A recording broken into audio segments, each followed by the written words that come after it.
Namaskar and welcome to Weekly Global Insights, episode 314. A shout out to our viewers to like this program so that it can reach its maximum potential.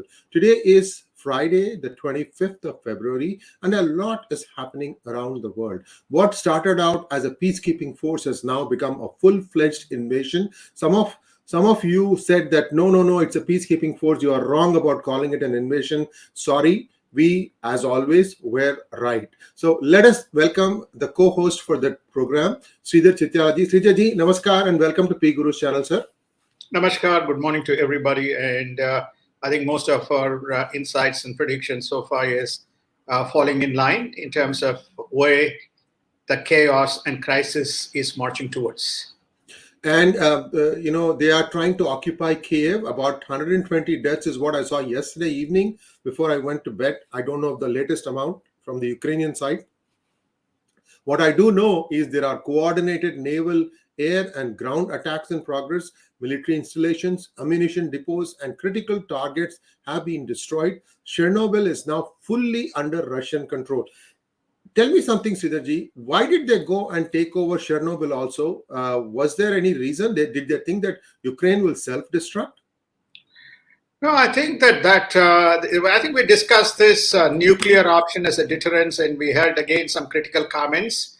I think, take the clock back to 1986 when there was the big radiation leakage. The waves pushed the radiation emanating from the Chernobyl right into the Europe. So therefore, what he has done is saying, I'm in control of Chernobyl, remember the specific plant. So he has a strategic advantage of using this. And basically he is telling the Ukraine and the West, you have no choice. You have no deterrence. You have no choice. I'm going to encircle Kiev. And I'm coming from north, from the Belarus, I'm coming from south, and I'm coming from east. And so therefore, I'm going to encircle and lay siege until they surrender. So, and I've got all the important assets. I've taken out air defenses, I've taken out ammunition depots, and I've now got the nuclear plant as well in my control. So I had warned before to give me security guarantees. I had warned Ukraine not to create a problem, and now they are forced to be part of USSR very soon, or Russia very soon. I use the word USSR. I think that's the map that Putin is holding on to, and he is trying to recreate. And US and Europe impose more sanctions, but it falls short of stopping the SWIFT financial transactions. Sridharji, I did a little bit of poking around on which countries opposed complete stoppage of SWIFT. It is some of the NATO members, sir. Well, don't be surprised if the NATO members were equally responsible for not full-fledged sanctions, who pleaded with Biden not to impose full-fledged sanctions. So all the sanctions that we are alluding to is focused around banks, some oligarchs, some critical elements within critical business people within USSR who are close to Vladimir Putin. But the essence of the sanctions is not impacting the financial transactions which flow from SWIFT. I can understand why, as a banker myself, that the banks would have stated, if you do that, there is going to be a major systemic risk and chaos. You just need to assess whether there is an opportunity for diplomacy or resolution. I think they have also not imposed sanctions on either wheat, imposed sanctions on aluminum, imposed sanctions on gas, imposed sanctions on oil. So all those things continue basically because otherwise Europe will choke. Close to 46% of the exports for oil and gas into Europe comes from Russia. And even in terms of applying sanctions on Russian oligarchs, so here is an interesting observation. A normally pro US channel actually said this, that the United States has imposed sanctions on only 5 oligarchs, and these 5 oligarchs don't even make the top 25 in the list of richest Russian billionaires. And UK, on the other hand, has imposed sanctions on 100.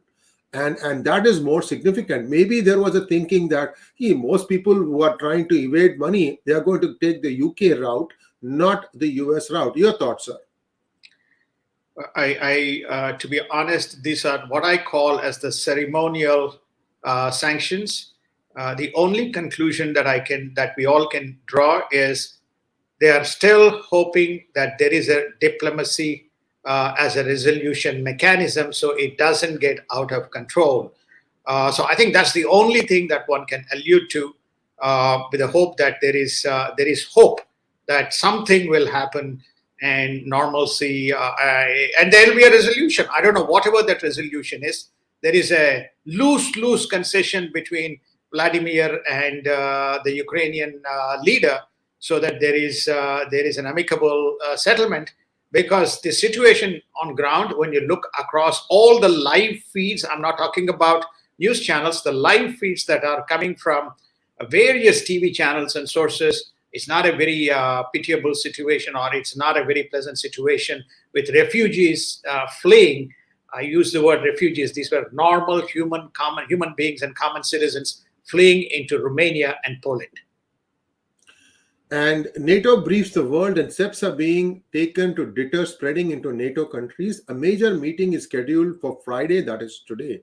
Sridharji, let's wait and see what happens there. Now, global protests grow from New York to Asia, with the world protesting against the Russian invasion. Interestingly, even inside Russia, there were quite a few protests, Sridharji. There were protests inside Russia. 1,700 people have been arrested. There is a complete blockade of the news. They're only, directing the news what is coming from the Russian ministry. Other than that, there's a complete news blockade. So protests galore, but the question is, will Mr. Vladimir listen? As oil and commodity prices soar, markets are factoring in the consequences. Will rate races continue with the event of this war, or are they going to be deferred? This is a $1 million question. Sridharji, do you think the rates will continue to rise inside, like, for example, the Fed rates in the United States? Currently, there is a thought process. Either there is a 50 basis point, or there will be 2 rate hikes in March, given the inflation numbers. But there is also a developing theory that with commodities skyrocketing, and also demand, this is purely because of not demand-centric price rise, it's more supply shortage-driven price rise.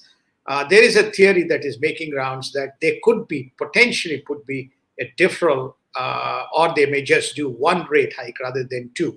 That's what the markets are factoring in. Surprisingly, as I came into the news, the DGI, I saw market futures were up, and markets were down, and they made a sudden reversal and went up. But today going in, I saw the market futures were up, except that the oil prices are, just crossed $100. The rate is close to 1.98%. And then you have seen most of the commodity prices, including wheat, up in big numbers. And US energy producers say that more than 12 applications are sitting with the Department of Energy awaiting approval as demand source, and US producers are ready to step up. I'm assuming this is for oil exploration, sir? Natural gas, liquefied natural gas, LNG. They're saying that, why are these guys holding up? The world needs LNG. Please release so we can lift up the production, and in the medium to longer term, we can create the buffer, for supplies between for Europe, and mitigate any potential risks and threats coming from Russia. So 12 applications. The energy ministry, the representative from the energy side was actually giving a press conference and briefing that the Department of Environmental and Department of Energy and is holding up these applications, is urging them to release. And viewers are requested to like this program. I'd like to see more likes. We are expecting about 10 times the crowd that we have got today. We thank those of you for tuning in. But what we have done is burnt midnight oil, trying to give you different perspectives, not just the news. This is not a news channel as much as this is an analysis and views channel. And just go back and look at our programs to see how right we have been on various things. And yesterday, again, we suggested to India that they should do something, that they should grab this opportunity with both hands. Let's wait and see what happens there. I know Blinken has been in touch with Dr. Subramaniam Jaishankar. I don't know what has been agreed to or whether India is still mulling it over. So we have to wait and see. In European news, France says Putin needs to understand Europe and also has, France says that Putin needs to understand Europe also has nuclear weapons. NATO leaves Black Sea exposed as Russia enters Ukraine. In terms of strategy, what do you think NATO is thinking, sir?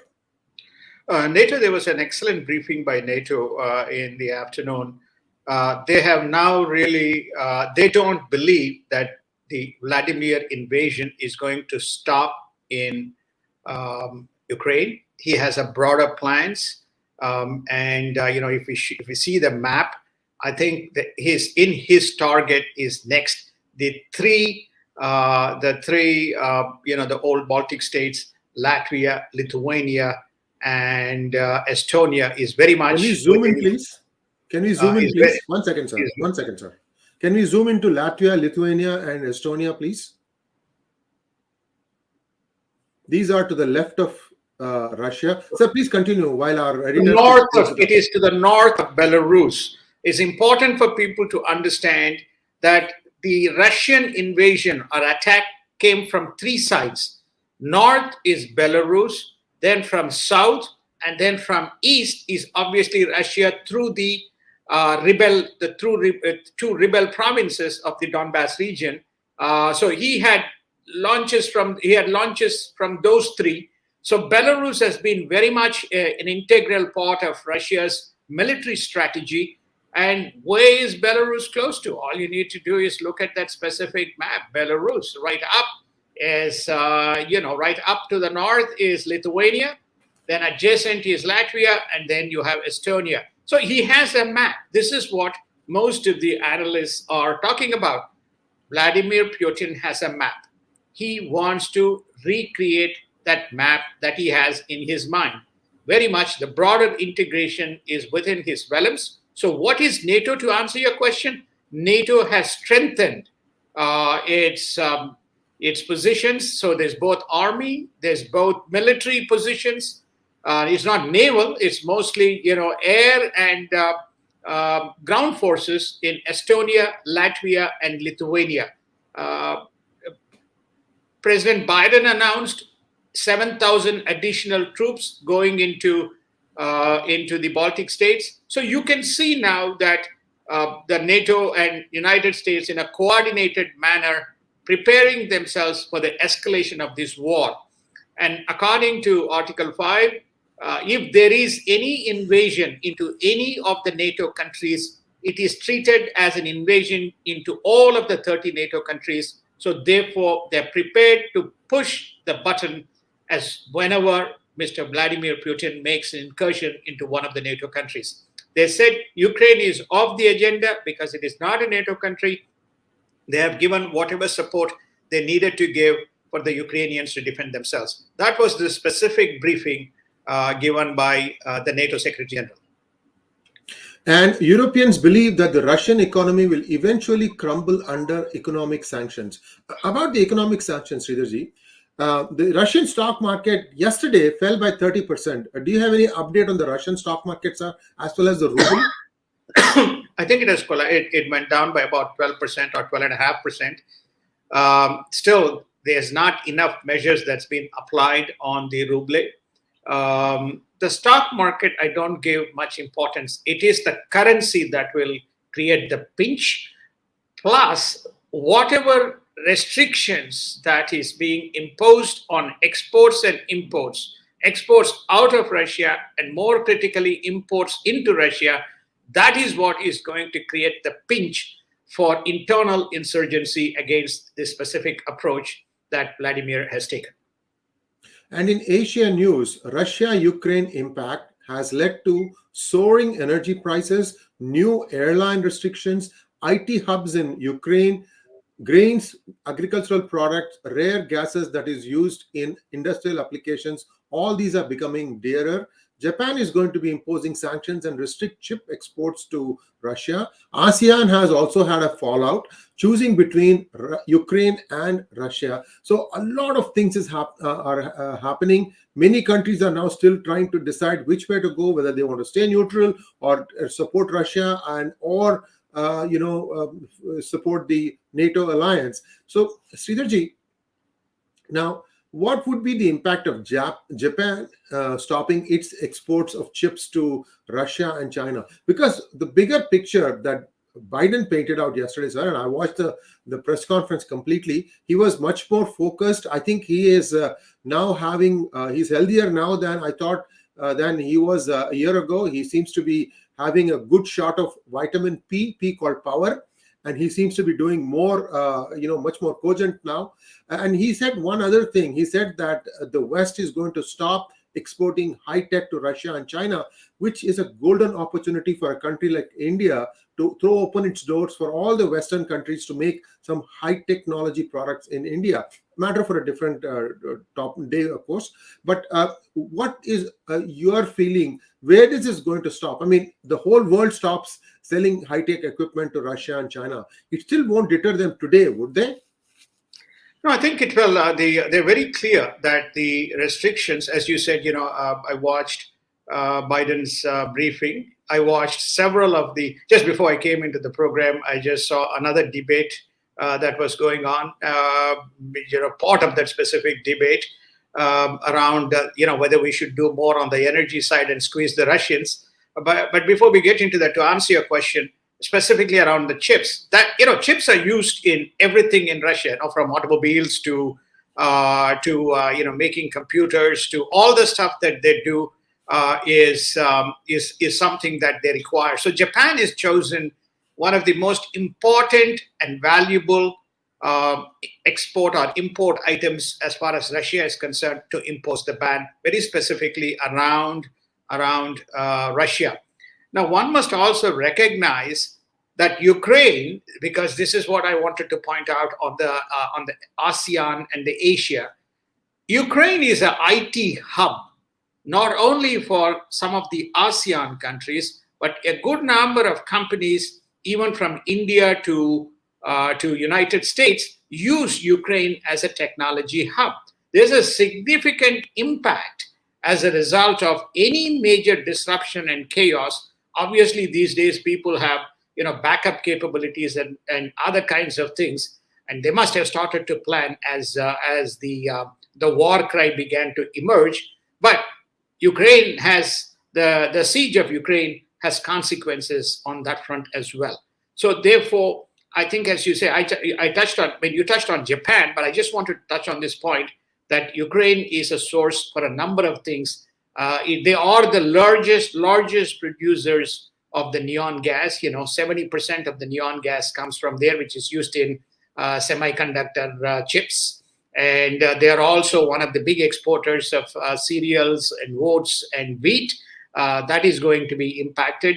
And exports into some of these countries, both Ukraine and Russia, the countries, when the trade sanctions hit eventually, you find that they all have to recalibrate the loss of revenue. This is the systemic risk and crisis that people are factoring in, and what the consequences would be and how long the gestation would be for the markets to regain. I still continue to see comments that India should stay loyal to Russia. I think a lot of BS has gotten into many people's heads. India needs to look out for what is best for India, just as US looks out for what is best for US. And today, India needs to be with the Western Alliance for what is best for India. And anyone who tries to argue to the contrary is totally ignorant. Sorry to be so sharp. I see his comments even now.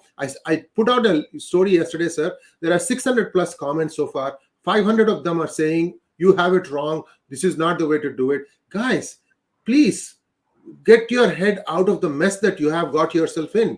This is a new world order. India needs to jump out. Otherwise, they'll never get ahead of China. Please understand what are the implications of what is happening right now. And just putting out this stupid nonsensical stuff without putting your mind through all the different scenarios is plain dumb, in my opinion. I'm sorry to be sharp. Sridharji, let's take a look at US news now. John Kerry urges Putin not to let Ukraine invasion distract him from combating the climate change. This is the last thing people are going to think about, Mr. John Kerry. I think you're just finding your ways to stay useful and relevant in this case right now. Maybe at some point we'll come back. Again, that's the other thing. I said that US needs to reopen shale. Look, US has no control on OPEC. They cannot tell the OPEC countries, you shall increase production. Instead, US needs to first show by example. What else can US do? It can't drill quite quickly now. The only thing it can do is open the Keystone pipeline, and the other one is to restart the shale energy and also give the ONGC licenses. Yes, it is going to cause the damage to the environment. I'm in agreement on that. But what else do you do? Sridharji, your thoughts on this? People are being totally dumb, sir. Well, I think two observations. Okay. One is, all they need to do is look at who is the largest exporter of oil, which is namely what we call in the United States as gas, and who is the largest producer and exporter of natural gas. You will find it is Russia in number 2 and number 2 position. Okay, Russia in number 2 and number 2 position. This is the most precious commodity, more precious than gold, platinum, whatever you may want to call, most precious. That's controlled by Russia. Okay, so this is an economic and energy fight to be the dominating force in the world. And I think Russia has built itself capabilities to deliver that. Unless the world wakes up and recognizes this specific aspect and retools itself to combat, Russia cannot be contained. Now, we had a criticism around, Nord Stream 2 pipe being just a straight under the Black Sea going from Russia to the northern part of the Germany. We will do a separate show to see how intertwined Ukraine and various gas pipes and connections and the connectivity that Vladimir is trying to build to make himself intrinsic for the European existence. We'll do a separate show on that. So to your point that you have mentioned, Sree, that I think the world has to wake up. Each country must recognize, and this specific debate that I'm talking about, that we were in prior to this show, is basically all aspects of the game are now open. Stop this, open Keystone pipe, give these licenses for LNG production to be lifted up, and combat price on a head-to-head basis on price with Russians, and augment the supply to Europe and rest of the world, taking out the advantage that he is holding today. If you don't do that, he is going to be a cannon going around because he has his own agenda. And McConnell says to Biden, ratchet up the sanctions all the way against Russia so that the pain is felt. Sridharji, we did a program where we basically portrayed the corruption on both sides, that is the Republicans as well as Democratic parties. And I'm surprised to see that there has not been much of a response to that video also. I mean, we are being independent. Believe it or not, we say it in our words, we say it in our deeds. We said we found corruption in 2 Republican leaders and 2 Democratic leaders. So it's not like, we want to portray one side. But in my opinion, the top leadership needs to make way for someone who's more tuned into what the world needs and what US needs. This is just my feeling, sir. So what do you think McConnell is trying to say? Is he also trying to stay relevant? Because Trump has come out with guns blazing, although I don't agree with his saying that Putin was smart man or something like that.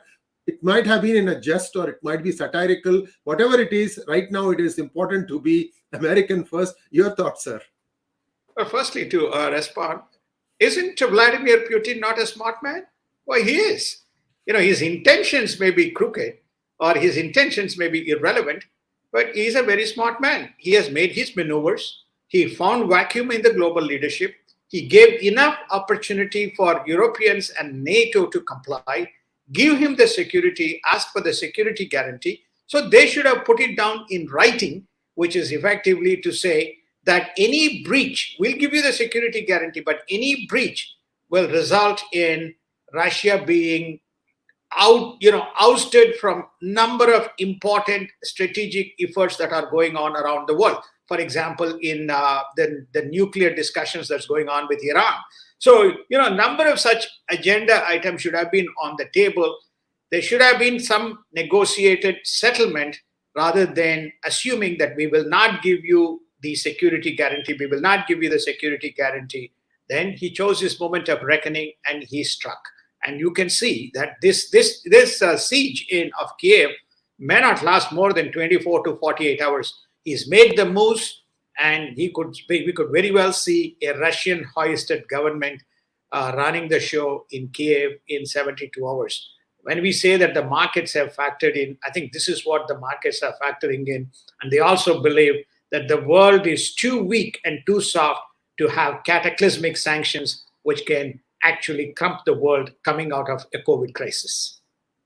And in India news, Indian Prime Minister Modi urges Putin to end violence and return to dialogue after Ukraine pleaded for India's intervention. India has emerged as one of the venues from Ukrainians to Israelis to give media briefings. Can we expand on that a little bit, Sridharji? Well, Israeli ambassador is giving press briefings on the developing situation in Ukraine from Israel, from New Delhi. Why? Because Israel has a stake in the game, and probably Israel also looks to India. Israel is reliant on Russia for major actions, especially in Lebanon, Syria, and even adjacent to Iran, where you find that the Russians have turned a blind eye and given a blanket permission to the Israelis. As far as the Ukrainians are concerned, it was Ukrainians who urged Prime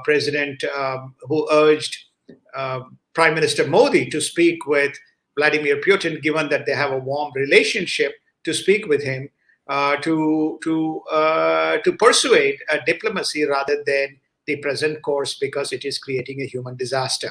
The picture that you see here is from the press briefing that myself and Sree talked about, where President Biden has made it very clear there will be no boots on ground in Ukraine, and he will only give, he has given whatever support he needs to give. The Ukrainians have to fight, and there is no other mechanism that is available for the world and United States to put boots on the ground in Ukraine. I think he's right in his observation. What can $660 million do in a short span of time against the might of Russia? I don't think it's going to do much.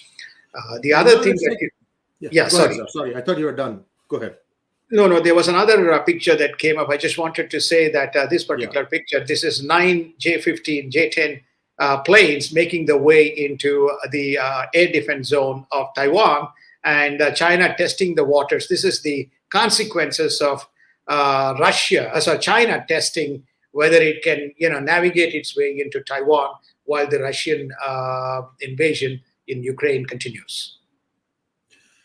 And in West Asia news, Israel condemns Russia over Ukraine attack. Putin questions Israel's sovereignty rights over Golan Heights. Sridharji, now Israel also has come out against Russia, even though they've had some very strong relations. Now, this is Putin's way of fighting back, saying that, you don't have rights over Golan Heights, blah, blah, blah, which Israel never, really cares. One thing that I want our viewers to think, apply your mind. Now, Russia has shown that it can get away with murder. China already has taken over Hong Kong, and then they are going to take over Taiwan. Who's next? India.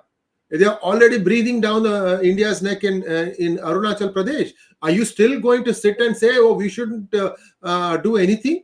Come on now. Can't you kind of project something down the road as to what is going to happen? What kind of comments are people putting? I thought we were an intellectual channel with intellectually challenging us with facts. Challenge us intellectually, not dumbly. So please go ahead, sir. I just want to wrap the discussion around the Israel, which is it did not happen. Israel stayed neutral, very similar to India and China, because of the aspects that we said. Israel has been given to some extent a free hand. Israel has footprint in Ukraine. Israel has footprint in Russia on a number of dimensions. Plus, Israel is reliant on Russia for its defensive postures that it takes. There was even just 24 hours ago, they took out a site closely around Damascus, where Russia has, turned a blind eye, recognizing that these are, jihadi sites. But now, Mr. Blinken arm-twisted Mr. Naftali Bennett, and then what does Mr. Bennett do? Mr. Bennett says, okay, I condemn Russia. What does Vladimir Putin do? I question the sovereignty of your footprint in Golan Heights. I hope he just stops there if he creates problems. And, there is going to be a problem. And then that he has spoken with the Iranians. He has spoken with, he has got a fleet, plus he has got Air Force in Syria to conduct joint exercises. We again covered this, I think, a couple of shows ago, that Russian forces are in Syria. And Putin speaks with Iran leader Raisi and the nuclear discussions on the brink of collapse in Vienna with Russia and China absent. So do the Russians want these nuclear discussions to fail, Sridharji? They clearly want, because that's another deterrence. So basically, if there's no Russia and if there is no China in Vienna, how do you get a resolution? Because it is going to be blocked when it comes to United Nations by way of the endorsement of the nuclear deal. So you need to have a forum and you need to have a quorum. And the quorum comprises of the footprint of Russia, or the presence of Russia, and the presence of Iran, presence of China in the bargaining and negotiating table. Absence of those two countries, the deal is dead.